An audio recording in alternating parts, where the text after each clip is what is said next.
avons en stock et je vais vous parler de Nos meilleures vies, qui est ici et qui va finalement nous replonger un petit peu dans la thématique de Blue Flag, même si c'est pas tout à fait pareil. En fait, on va retrouver une bande de jeunes qui sont tout simplement un peu perdus, hein, pour retrouver un peu les mêmes thèmes. Je crois que c'est un truc que j'aime bien. On a des jeunes qui sont du collège jusqu'à peu près, on va dire quoi, début d'activité professionnelle, donc ça fait une tranche un petit peu large, et on voit un petit peu quelles sont les différentes étapes qu'ils doivent affronter, chacun dans leur propre situation, et finalement des découvertes qu'ils vont faire. Et c'est un titre extrêmement touchant, extrêmement vrai en un sens aussi, et vraiment très propre à Kii Kana, qui est une autrice de Boys Love, décidément, connue en France en tout cas pour du Boys Love, entre autres L'étranger de la plage, L'étranger du Zéphyr, ainsi que Kalia in the Snow, corrigez-moi sur le chat, mais un titre qui ressemble à ça. Et elle a toujours beaucoup de sensibilité quand elle raconte ses histoires. Avec Nos meilleures vies, elle nous prouve qu'elle peut vraiment nous parler de tout. Et en fait, ça reste toujours aussi plaisant et agréable à lire. En fait, dans cette histoire-là, on va suivre plusieurs protagonistes dont les destins finalement vont se mêler les uns aux autres. Mais on a déjà vu ça chez d'autres artistes, je sais. Ça part d'un point, ça en rejoint un autre, puis ça se frôle, et puis après, chacun suit son chemin. Donc c'est assez intéressant, c'est une espèce de petit univers qui s'ouvre à nous. On commence l'histoire en suivant du coup ce protagoniste qui est à l'arrière, ici. On peut le voir d'ailleurs un petit peu. Attendez, je vais vous le montrer. On va suivre le protagoniste qui est où? Ah bah il est en tout petit, je l'ai mis en tout petit. Je suis désolée, il est sous la couverture. Le garçon avec des lunettes, qu'on peut voir ici aussi en mieux. Il a été décalé à l'arrière de la couverture, dans la couverture japonaise qui est toute blanche.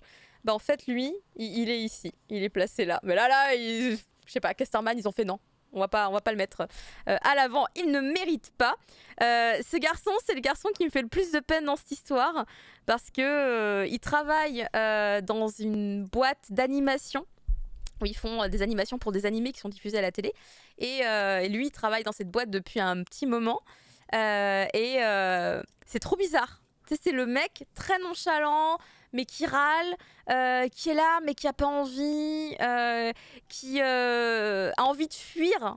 Et d'ailleurs, c'est même pas qu'il a envie de fuir, c'est qu'il passe des fois son temps à fuir. Ça n'existe pas au Japon, par contre, ça, je pense. Hein. Une boîte de laquelle tu fuis, qui vient te chercher dans le onsen où tu t'es réfugié et qui te ramène au travail en mode non, mais faut travailler en fait. Hein. Arrête de fuguer comme ça, c'est chiant. Je pense pas qu'au Japon, en vrai, ça puisse se passer comme ça. Ça se passe nulle part, car même pas en France, normalement.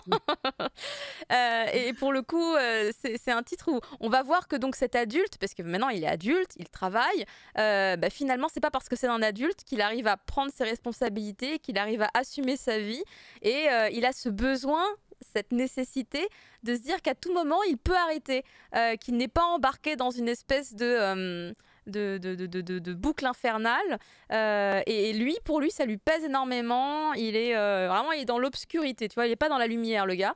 Et en fait, il va se poser plein de questions par rapport à sa vie, par rapport à également le fruit de sa curiosité amoureuse, puisqu'il est intéressé par une collègue de travail, puis il fait plein de films sur elle, il a des fantasmes, mais c'est un garçon qui me fait beaucoup de peine.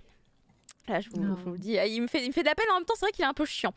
Et donc, lui, on va le suivre au début, on va le voir un petit peu tout le long, puisqu'en fait, c'est un fil rouge qui se suit. On va découvrir l'histoire de plusieurs personnages, mais à chaque fois, c'est dans une chronologie. Donc, finalement, les faits s'enchaînent et c'est super intéressant. Après, on va suivre justement celles qui sont mises en avant ici avec les différentes pages. Ces deux personnages qui sont ici sur les images à l'étape du lycée.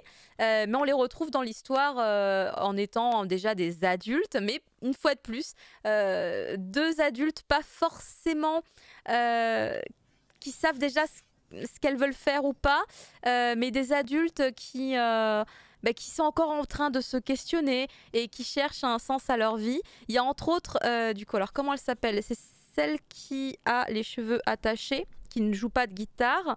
Je sais plus comment elle s'appelle, mais du coup, elle va être très intéressante parce que finalement, c'est celle qui a le plus les pieds sur terre dans toute l'histoire. L'autre personnage à la guitare, moins, plus indécis à ce niveau-là. Après, il y a les petites collégiennes. Elles sont trop mignonnes. On va suivre des petites collégiennes qui partent en voyage à Tokyo alors qu'elles sont dans la campagne. Et en fait, c'est tellement agréable et beau et mignon et doux. On va les suivre dans leurs petites habitudes du quotidien, dans leur petite ville, prendre leur petit train, tu sais, les tout petits quais de gare japonais de la province qui sont à même quasiment les rails. Et c'est le petit train qu'elles prennent pour aller à l'école, après pour rentrer à la maison, etc. Donc on les suit un peu dans leur vie, on les voit parler de leurs espoirs, de leurs envies, de l'avenir qu'elles voudraient avoir. Et en fait, elles partent à Tokyo parce qu'il y a une classe découverte, machin, ils vont à Tokyo. Et en fait, les deux gamines, les deux potes, elles vont s'enfuir du truc et elles vont aller à un concert d'idol et tout. Ça va être vraiment excellentissime. Et c'est toujours plein de tendresse et de justesse, je trouve, dans ces personnages, dans ces compositions. Et il y a un fil rouge aussi avec le chat qui est là. Ce chat, il est partout tout le temps. Il me fait mourir de rire. Il arrive dans des situations incongrues. C'est juste excellentissime. Et en fait, tout va arriver effectivement à une espèce de finalité, car c'est quand même malgré tout assez court.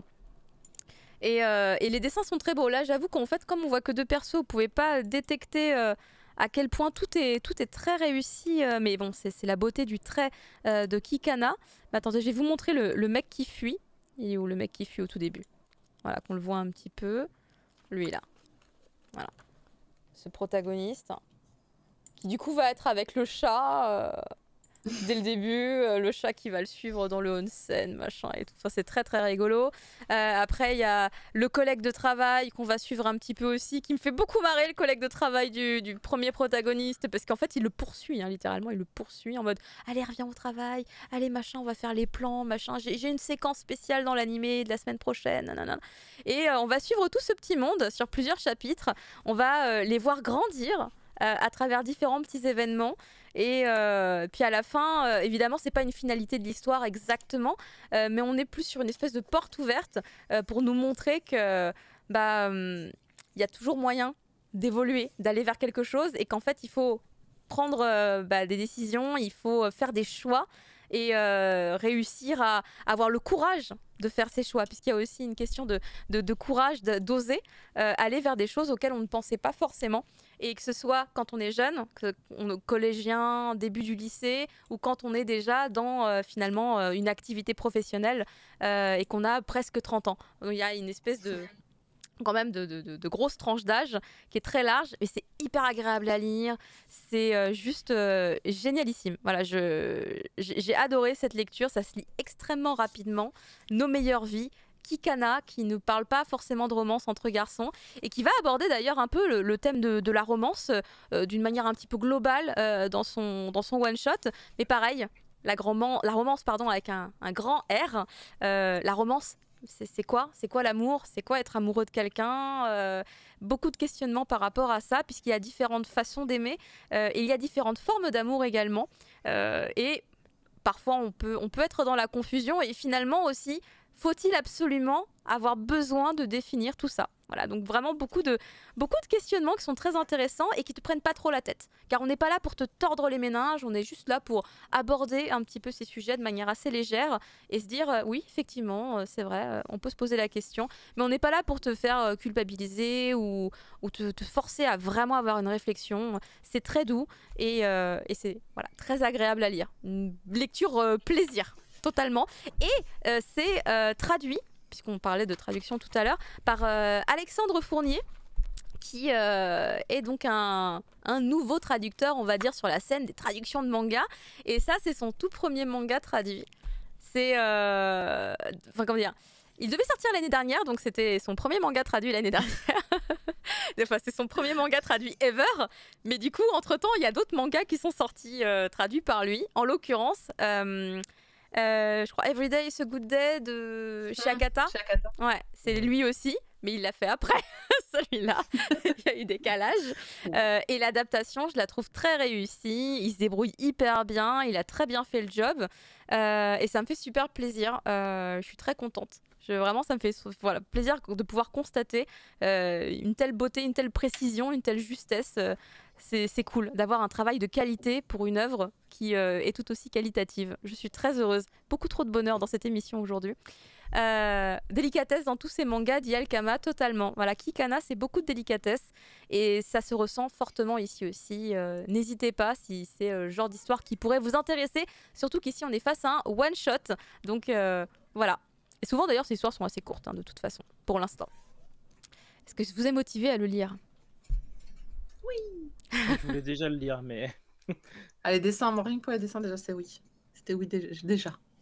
Ouais, non mais il est vraiment très bien. J'aime bien cette manière aussi d'aborder un peu l'amour, c'est quoi l'amour, etc. Je crois que c'est des thèmes qui me plairont jusqu'à l'infini. Est-ce qu'on va parler d'amour avec toi, Marcy, dans End, justement? Bah écoute, tout pareil, je pense. End, qui n'est pas facile à trouver sur Internet parce que...